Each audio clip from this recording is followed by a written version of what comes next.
Shalom Chaverim, my name is Rabbi Itzhak Shapira, and many of you know me and been following my teachings, if it is in the Pearls of Torah, the return of the kosher pig, on other countless teachings that we make available for you. One of my passions in teaching is to bring clarity for the Geulah, the coming of the Mashiach, so that we know what God expects from us right now, so we can work together to prepare our way for the coming of the Mashiach. Our sages, in large, ran a good race. In some cases, they have seen a clear picture of the Geulah, yet they did not cross the finish line. It has been my desire to bring you a special teachings from Sefer Hageulah by the Nachmanides, word by word, verse by verse, to bring clarity to the body of Messiah on the future and what lie ahead of us. Let me say on a disclaimer, I don't agree with everything Nachmanides says, but I do respect greatly this work, and in a minute I will share with you why I chose this particular book. I would like to mention to you that this study is going to take us for many weeks and months, verse by verse, and it's required much effort and planning, and we plan to make it available for you for free. If you're blessed by this study, please consider partnering with us regularly so that we can continue to produce and give you this type of quality programming completely free of charge. Before we start with Sefer Hageulah, I would like to introduce to you Rabbi Moshe ben Nachman, also known by this name Nachmanides, who was born in the late 1194 in Spain, and he died in 1270 in the age of 74, some say 75, in Israel. What was special about Nachmanides?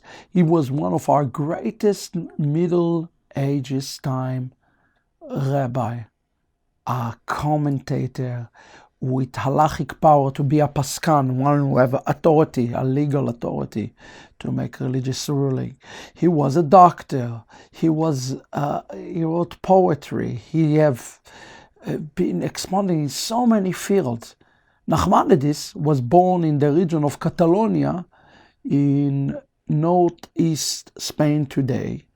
And during this time, during the time of, we call the Tor Azahav, the golden era of the Rishonim, we see many other rabbis around this time, like the Even Ezra and Rashi and Rambam. And I would say the Ramban is one of the greatest one. I would put him in the same category as the Rambam.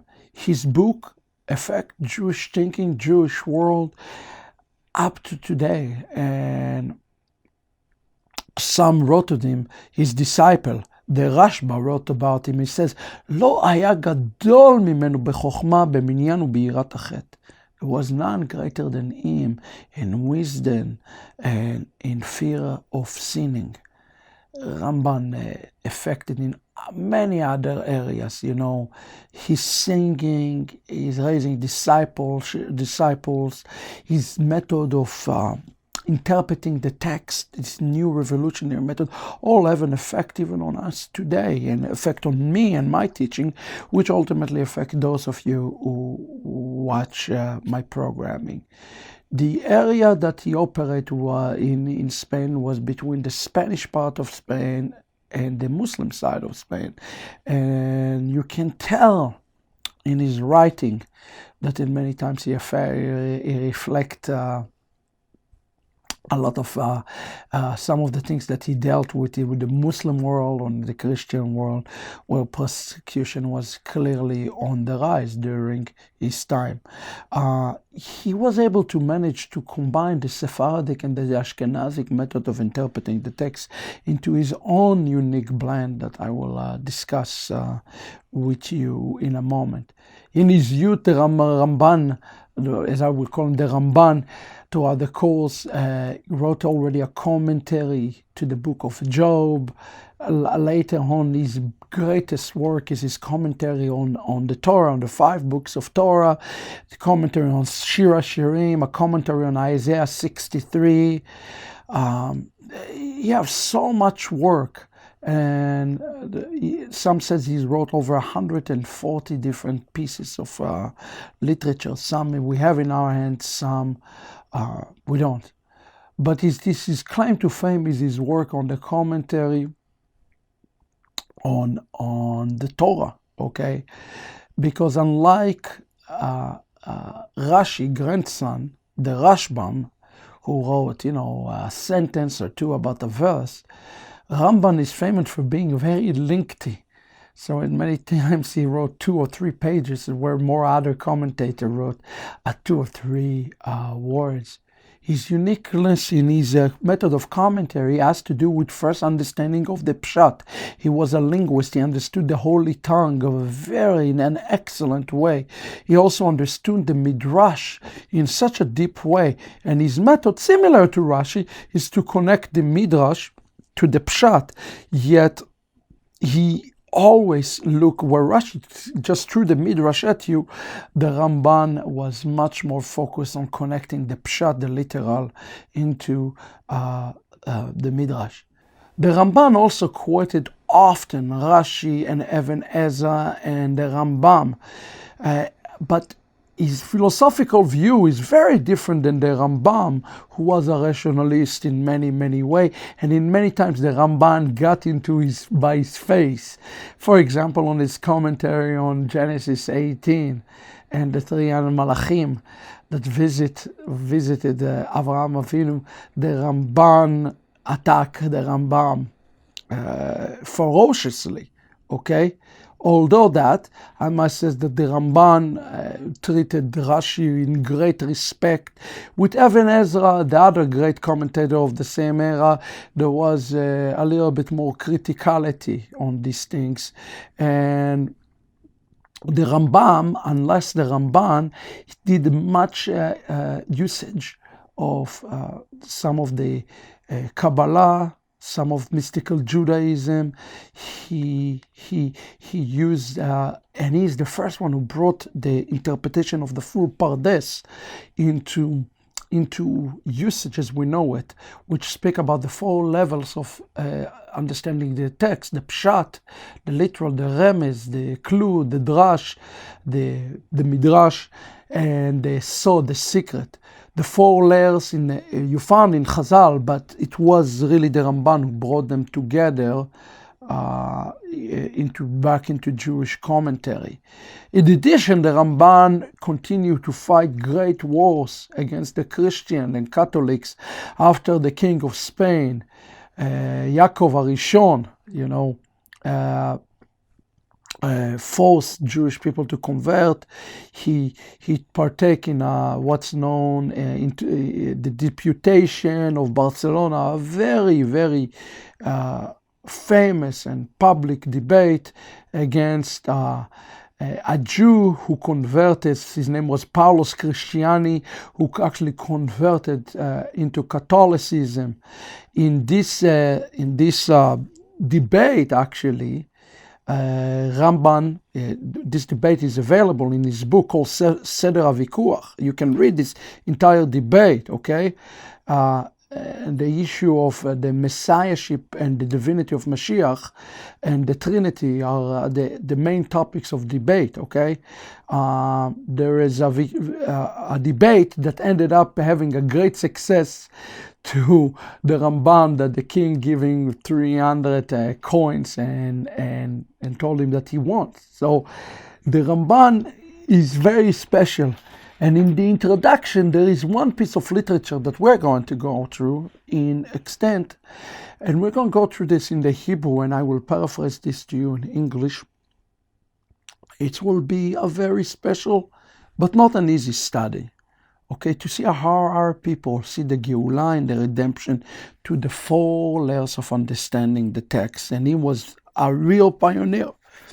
In the introduction to his book, some of the commentators wrote this: וכפי מה שאמר הגאולה ידוע ומפורסם בישראל. The issue of גאולה, the redemption, is known in Israel. לבי ער לגאולה. Our heart is awakening to the coming of the Mashiach. הרי זה נעלם ונסתר. It is hidden. It's a mystery. ולא זה רק קץ הגאולה בלבד. It's not just about the גאולה, ספר הגאולה, אלא גם מעורפל וחשוך. There is darkness and secret in this. הרי רבותינו זיכרונם לברכה אמרו שגלות זו היא גלות רומי. Because our rabbi says that this galut, our exile now, is like a galut of Rome. But here they ask the question, who is Rome? What Rome represent? Who is Ishmael? Who Ishmael represent? Who is Messiah, son of Joseph? Who is Messiah, son of David? Who are the 10 lost tribes? Where do they play part of this? What about Isaiah chapter 9? What about the usage of Gematria? What about the sword of the Torah? What about the revelation to the nations of the Geulah? All of those questions are a question that our people are still seeking answer to. And here in Sefer Hageulah, we are going to find answer, not just how to study, but how to hasten the coming of the Mashiach together with the Nachmanides. So sit tight. I encourage you to get a notebook and prepare your heart for a special journey.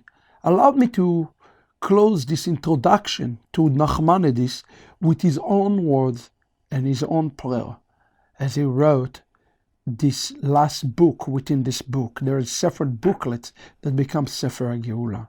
He says this, Yehi Ratzon, may it be your will, Lifnei Adonai Eloheinu ve'Elokei Avotenu, before the Lord, Master of the universe, Sheyachish Geulatenu, that will hasten his redemption, Vayomar dai letzarotenu, and will say, enough for our tribulation.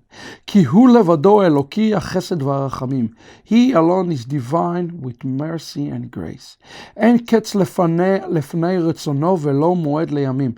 There is nothing that stands before his will, no dates and no times. He is the author of the times.